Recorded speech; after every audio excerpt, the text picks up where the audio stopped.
तो सबसे पहले आपका स्वागत है हमारे चैनल में। तो आज हम आपको बताएंगे कि आपको टू डू और लिस्ट को कैसे बनाना है। तो चलिए शुरू करते हैं आज की वीडियो। तो सबसे पहले आपको एम्प्टी टू डू नाम की लिस्ट एक बना लेनी होगी, जिसमें हम बाद में एक एक कर अपने सभी टास्क को पेंड करते जाएंगे। तो ये देखिए, मैंने टू डू नाम की एक एम्प्टी लिस्ट बना ली है। और इसके बाद हम एक फ़ंक्शन बनाएंगे जो मेन्यू नाम का फ़ंक्शन होगा, जो हमें बताएगा कि आपको एक क्लिक करने पर क्या ऑप्शन शो होगी, 2 क्लिक करने पर क्या परफॉर्म टास्क होगा, 3 क्लिक करने पर क्या टास्क परफॉर्म होगा। तो चलिए हम वो फंक्शन बना लेते हैं।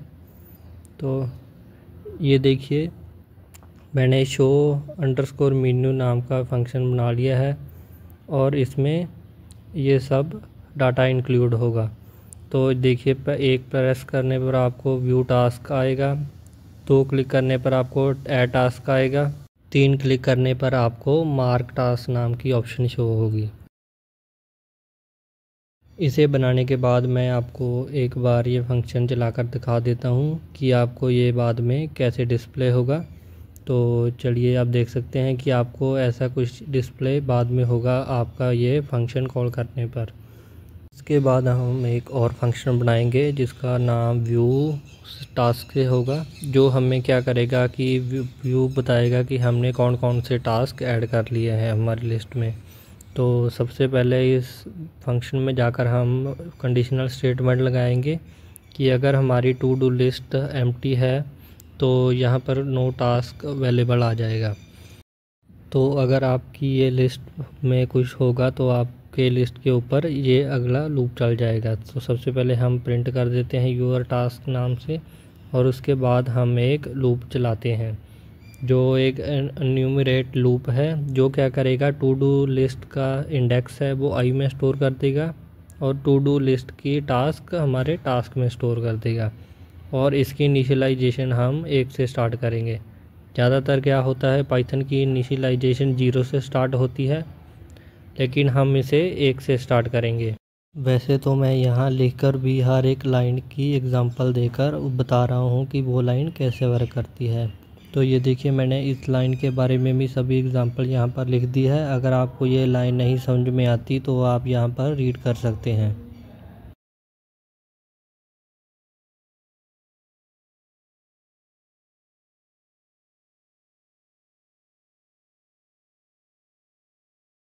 तो आप देख ही सकते हैं, जैसे मैंने यहाँ पर लिखा है कि एक का मीनिंग यहाँ पर है कि हमारे इस लूप की इनिशियलाइजेशन 1 से स्टार्ट होगी, क्योंकि पाइथन की इनिशियलाइजेशन 0 से स्टार्ट होती है।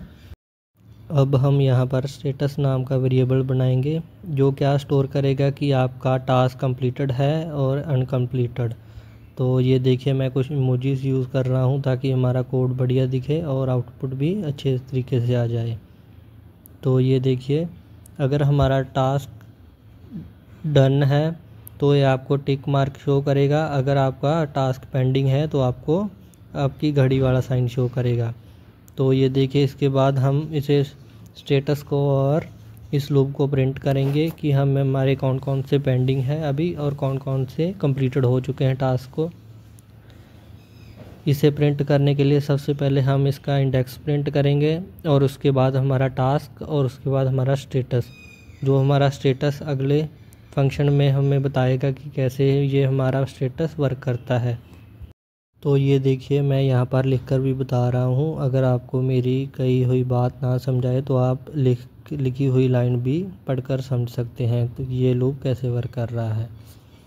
तो अब हम एक टास्क ऐड करने वाला फंक्शन भी बनाएंगे, जो क्या करेगा कि हमारा यूज़र से टास्क इनपुट लेगा और उसे ऐड कर देगा अपने। तो जैसे आप देख सकते हैं, मैंने टास्क नाम का एक वेरिएबल बना लिया है, जो क्या कर रहा है, यूज़र से इनपुट लेगा और टास्क में स्टोर कर देगा। अब ली हुई वो इनपुट आपको टू डू लिस्ट में पेंड कर देनी है। तो टू डू लिस्ट में पेंड करने के लिए आपको उसे डिक्शनरी टाइप में आपको वो पेंड करनी होगी। तो सबसे पहले हम टास्क हमारी वैल्यू है और दूसरा हमारा की है, और यहाँ पर डन हमारा वैल्यू है और उसकी की फॉल्स है।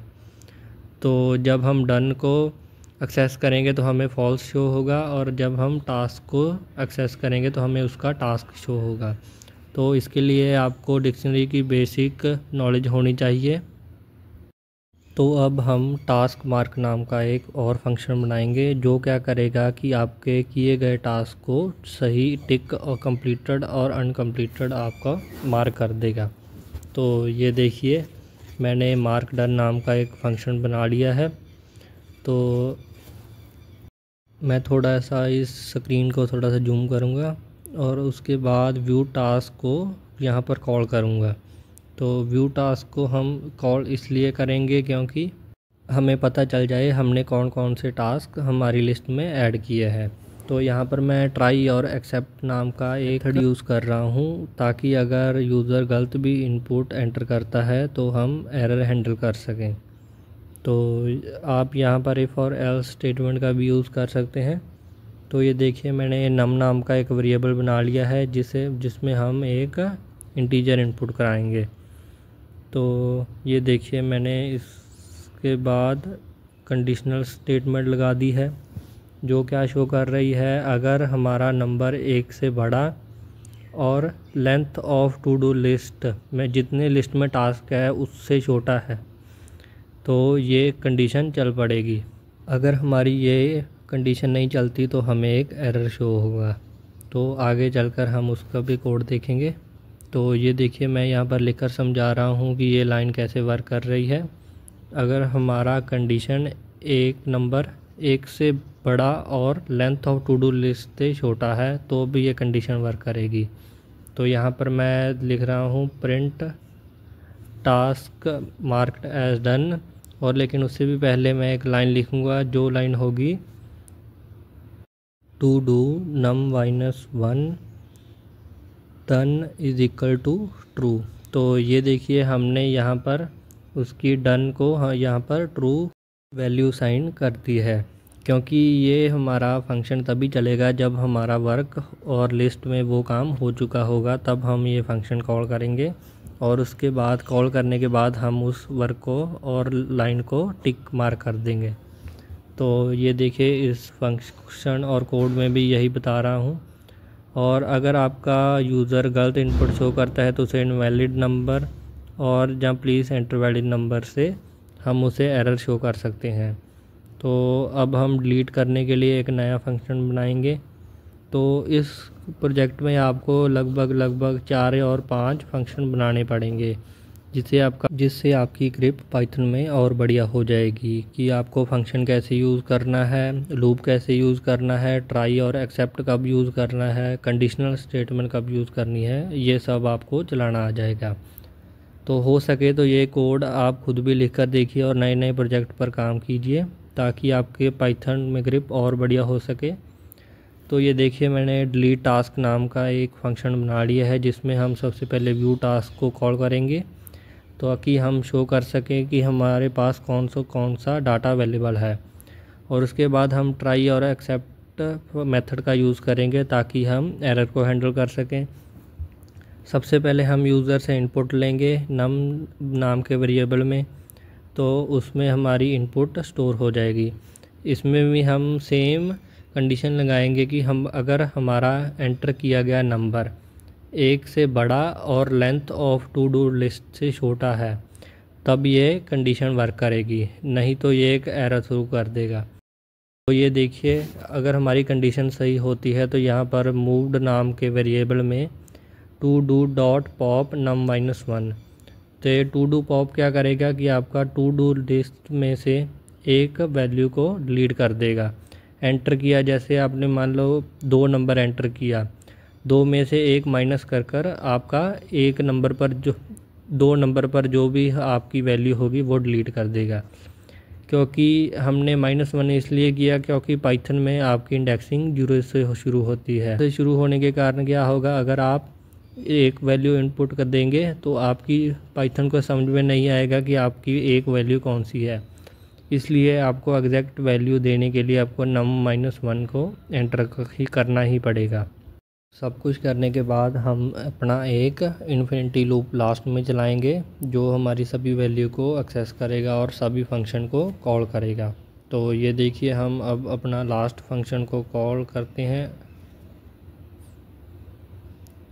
तो ये देखिए मैंने वाइल ट्रू नाम का एक इन्वेंटरी लूप बना लिया है, जो सबसे पहले शो मेन्यू नाम के फंक्शन को कॉल कर रहा है और उसके बाद आपकी चॉइस को एंटर करा रहा है कि आपको क्या चॉइस एंटर करनी है। 1 एंटर करना है, 2 एंटर करना है, 3 या 4।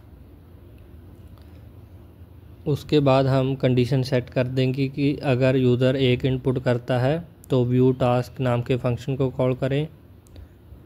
अगर 2 एंटर करता है तो यहाँ पर ऐड टास्क नाम के फंक्शन को कॉल करें।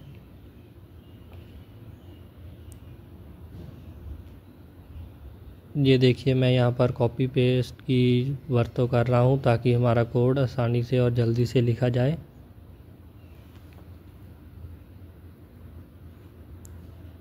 तो ये देखिए अगर हमारा यूज़र 3 एंटर करता है तो यहाँ पर मार्क डन नाम का फंक्शन कॉल हो जाएगा और 4 एंटर करने पर आपका डिलीट टास्क वाला फंक्शन एंटर हो जाएगा।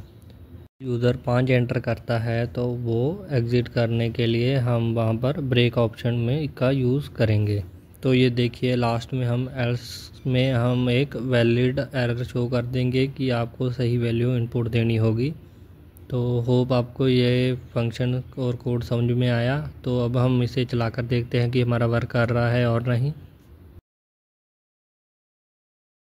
तो यहाँ पर मैं आपको लिखकर भी समझा रहा हूँ कि आपको ये लूप कैसे वर्क करेगा, कि जैसे 1 एंटर करने पर आपका क्या परफॉर्म टास्क होगा, 2 एंटर करने पर क्या होगा, 3 एंटर करने पर क्या होगा।